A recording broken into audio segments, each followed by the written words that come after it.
Hi hello नमस्कार. स्वागत आहे तुमचं नाशिककर कोमल या मराठमोळ्या यूट्यूब चॅनलवर. हिंदू दिनदर्शिकेनुसार वैशाख महिन्यातील शुद्ध तृतीया म्हणजेच अक्षय तृतीया. वैशाख शुद्ध तृतीयेलाच आपण अक्षय तृतीयेचा सण साजरा करतो. अक्षय तृतीया म्हणजे 3.5 मुहूर्तांपैकी एक मुहूर्त मानतो. कालविवेक हा जो ग्रंथ आहे या ग्रंथामध्ये अक्षय तृतीयेच्या दिवशी व्रत करण्याचं महत्त्व विशद केलेलं आहे. जैन धर्मामध्ये देखील या दिवशी व्रत करण्याचं खूप महत्त्व आहे. अक्षय तृतीयेलाच आखातीज असं देखील म्हटलं जातं.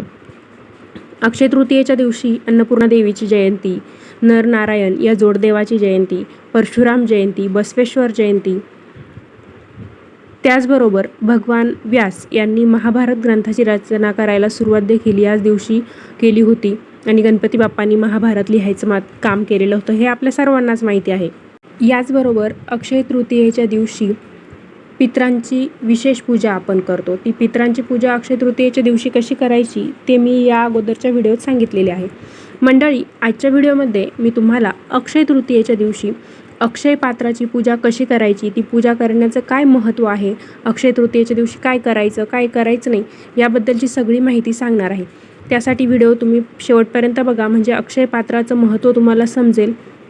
चला तर मग आजच्या व्हिडिओला सुरुवात करते. अक्षय तृतीयेच्या दिवशी मातीचा घट पूजनाला खूप महत्त्व आहे. मातीचा घट कसा पूजायचा ते मी तुम्हाला अगोदरच्या व्हिडिओत सांगितलेलं आहे. त्याचं आपल्या पितरांचं प्रतीक म्हणून आपण ते कराकेळीचं पूजन अक्षय तृतीयेला करतो.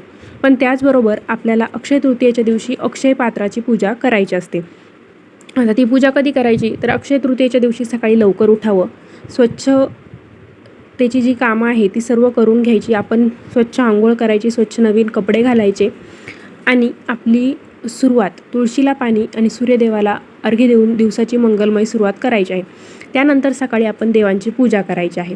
देवांची विधिवत पूजा करायची आहे, धूपदीप लावायचे आहेत आणि तिथेच देवांजवळ तुम्ही अक्षय पात्राची देखील पूजा करायची आहे. आता अक्षय पात्र आणि कराकेळी यांच्यामध्ये फरक आहे. तो कसा ते मी तुम्हाला सांगते. अक्षय पात्र म्हणजे आपल्याला एक तांब्याच्या कलशाची पूजा करायची असते आणि कराकेळी म्हणजे जे आपण मातीचे बाजारातून विकत घेतो ते आपण पितरांसाठी पूजतो.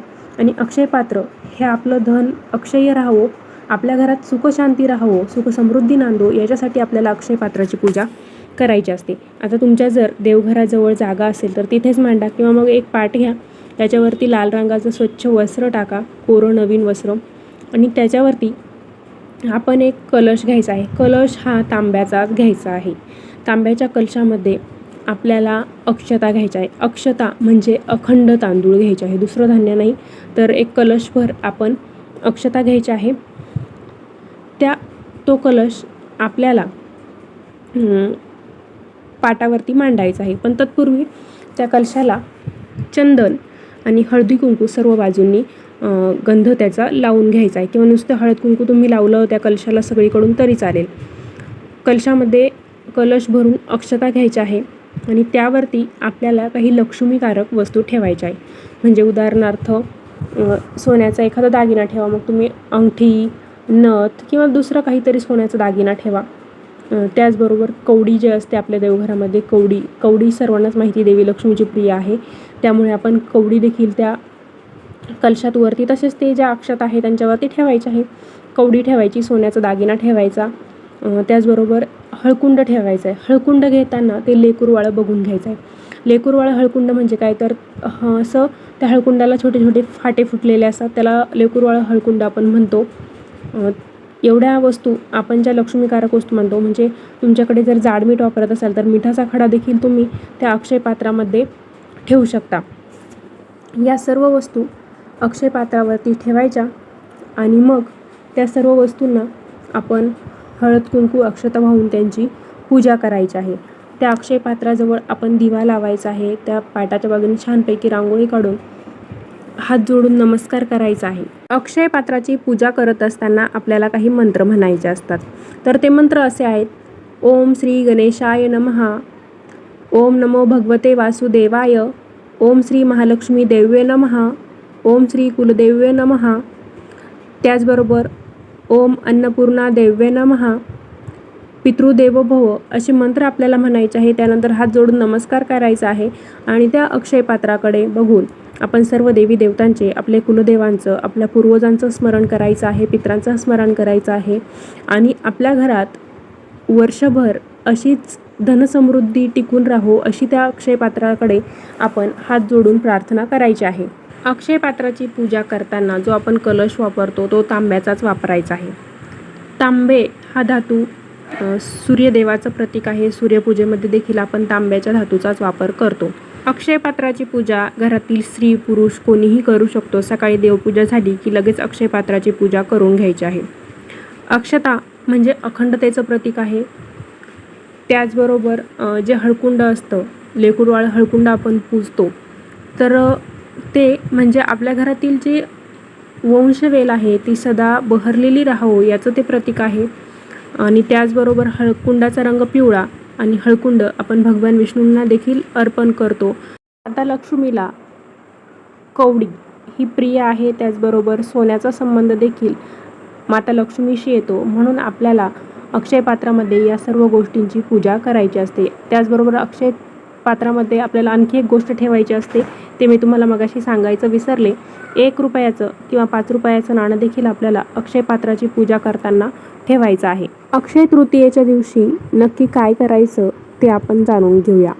अक्षय तृतीयेच्या दिवशी जवळच्या नदीत किंवा गंगात तुम्हाला जर स्नान करणं शक्य असेल तर गंगेत जाऊन तुम्ही स्नान करायचं आहे.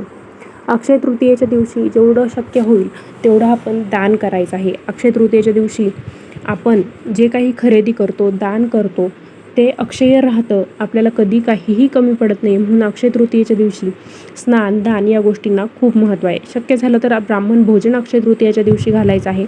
अक्षय तृतीयेचा दिवस म्हणजे पूर्वजांचा ऋण फेडण्याचा दिवस. पूर्वजांच्या स्मृतींना उजाळा देण्यासाठी या दिवशी पितरांचं स्मरण करायचं आहे. त्यांच्या प्रतिमेचं पूजन करायचं आहे. पितरांच्या नावाने कराकेळीचं पूजन करायचं आहे. कराकेळी म्हणजे काय तर मातीचं मडकं आणून त्यात पाणी भरायचं आहे आणि त्याची पूजा करायची आहे आणि त्यानंतर ते पाण्याने भरलेला घट ब्राह्मणाला दान देखील करायची पद्धत आपल्याकडे आहे. त्यामुळे पितृ संतुष्ट होतात अशी एक मान्यता आहे. तृतीयेच्या दिवशी सोने, नवीन घर, त्याचबरोबर तुम्हाला काही नवीन व्यवसाय सुरुवात करायचा असेल, तुम्ही नवीन वस्त्र या दिवशी खरेदी करू शकता. 3.5 मुहूर्तांपैकी एक मुहूर्त म्हणजे अक्षय तृतीयेचा दिवस. त्यामुळे या दिवशी तुम्ही नवीन घरात प्रवेश करू शकता, नवीन वास्तू घेऊ शकता किंवा मोठे काही आर्थिक व्यवहार करायचे असतील तर त्याच्यासाठी देखील हा एक शुभ दिवस असतो. नवीन गाडी घेणं, नवीन वास्तू खरेदी करणं यांच्यासाठी एक शुभ दिवस असतो. त्याचबरोबर लग्न कार्यासाठी देखील हा एक उत्तम शुभ मुहूर्त असतो. तर अक्षय तृतीयेच्या दिवशी अशी सर्व शुभ कामे तुम्ही करू शकता. पण अक्षय तृतीयेच्या दिवशी मांसाहार आपण चुकूनही करायचं नाही. तामसिक अन्नाचं सेवन करायचं नाही. खोटं बोलायचं नाही. या दिवशी अक्षय तृतीयेच्या दिवशी नख कापणे, केस कापणे यांच्यासारख्या गोष्टी देखील आपल्याला टाळायच्या आहेत. त्याबरोबर आपल्या पूर्वजांचा अपमान होईल अशी वर्तणूक आपण करायची नाही. आपल्या दारावर जर गाय आली असेल, आपल्या घराच्या छतावर जर कावळा असेल तर त्यांना आपण हुसकावून द्यायचं नाही, हकलून द्यायचं नाही. तर गाय, कुत्रा किंवा कावळा म्हणजे आपल्या पूर्वजांच्या रूपात ते पृथ्वीवरती फिरत असतात. म्हणून अक्षय तृतीयेच्या दिवशी त्यांना तुम्ही काहीतरी खाऊ घाला, म्हणजे आपले पितृ देखील याच्यामुळे संतुष्ट होतात. तर मंडळी, असा होता आजचा व्हिडिओ. आजच्या व्हिडिओमध्ये आपण अक्षय पात्र म्हणजे काय, त्याची पूजा कशी करायची, त्याचबरोबर अक्षय पात्राची पूजा करताना कोणते मंत्र म्हणायचे, अक्षय तृतीयेच्या दिवशी काय करायचं, कोणत्या गोष्टी टाळायची, अशी सविस्तर माहिती जाणून घेतलेली आहे. तरी तुमच्या मनात काही प्रश्न असेल तर मला कमेंटद्वारे नक्की विचारा. व्हिडिओ आवडला असेल तर व्हिडिओला लाईक करा, शेअर करा. त्याचबरोबर अजून आपल्या चॅनलला सबस्क्राईब केलं नसेल तर धार्मिक, आध्यात्मिक तसेच सणावारांचे व्हिडिओ बघण्यासाठी आजच आपल्या नाशिककर कोमल या मराठमोळ्या यूट्यूब चॅनलला सबस्क्राईब नक्की करा. पुन्हा भेटूया अशाच एका नवीन व्हिडिओसोबत. धन्यवाद.